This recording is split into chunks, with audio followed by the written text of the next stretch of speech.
नमस्कार दोस्तों, द टाइटेट में आपका स्वागत है। दूसरे चरण का मतदान खत्म हो चुका है। इस बार भी पिछले बार की तुलना में सेकेंड फेज में भी 4 से 5% वोटिंग कम हुई है। आज हम महाराष्ट्र के वह 8 लोकसभा के बारे में बताएंगे, वहां पर कौन जीत रहे हैं, कौन हार रहे हैं, क्योंकि मतदान खत्म हो गया है। ओपिनियन पोल में ऐसी स्थिति नहीं होती है। ओपिनियन पोल के अनुसार होता है, लेकिन चुनाव आते आते लोगों का मूड स्विंग होता है।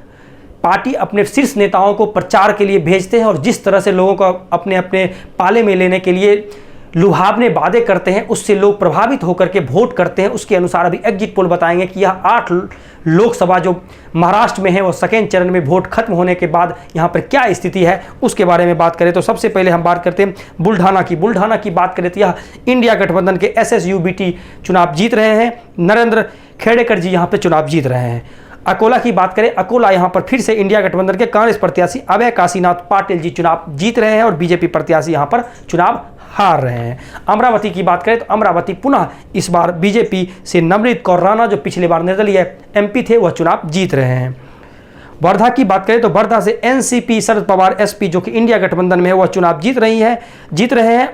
अमर शरद राव काले जी चुनाव यहां से जीत रहे हैं। उसके बाद हम बात करते हैं यवतमाल वासिम की, तो यहाँ से शिवसेना जो कि NDA गठबंधन से SHS राजश्री हेमंत पाटिल जी चुनाव जीत रहे हैं। उसके बाद हम चलते हैं हिंगोली की बात करें तो NDA गठबंधन से SHS से बाबूराव कदम कोहलीकर जी चुनाव जीत रहे हैं और यहाँ पर भी इंडिया गठबंधन चुनाव हार रही है।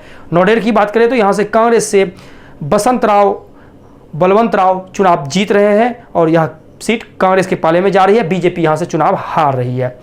परभनी की बात करें, परभनी से भी यहां पर इंडिया गठबंधन के SSUBT चुनाव जीत रहे हैं। संजय हरिभाव जाधव जी जो कि 2 बार 2014-2019 में यहां से MP बने थे, जो कि शिवसेना थी, जो उस समय शिवसेना एक साथ थी और बीजेपी के साथ लड़ रही थी। इस बार बीजेपी से हट करके यहां पर इंडिया के साथ में और यह चुनाव जीत रहे हैं। इस तरह से 8 लोकसभा में बीजेपी पिछड़ती दिख रही है और इस 8 लोकसभा में 5 पर इंडिया गठबंधन और 3 पर ही NDA रही है। तो कहीं न कहीं बीजेपी का दाव उल्टा पड़ रहा है। जिस तरह से इन्होंने शिवसेना को 2 भाग में विभाजित किया और NCP जो उनको भी इन्होंने 2 पार्ट में डिवाइड कर दिया, एक अजीत पवार एक शरद पवार के बीच में मतभेद करके इनको 2 भाग में डिवाइड कर दिया गया, जिसके कारण इनको खामियाजा भुगतना पड़ा और महाराष्ट्र सीट जो कि बीजेपी का गढ़ था वहां पे हारते हुए नजर आ रहे हैं। और इस 8 में से 5 लोकसभा हार चुकी है, यानी दूसरे चरण में सिर्फ बीजेपी के पाले में 3 सीट जा रही है और 5 सीट इंडिया गठबंधन के पाले में जा रही है।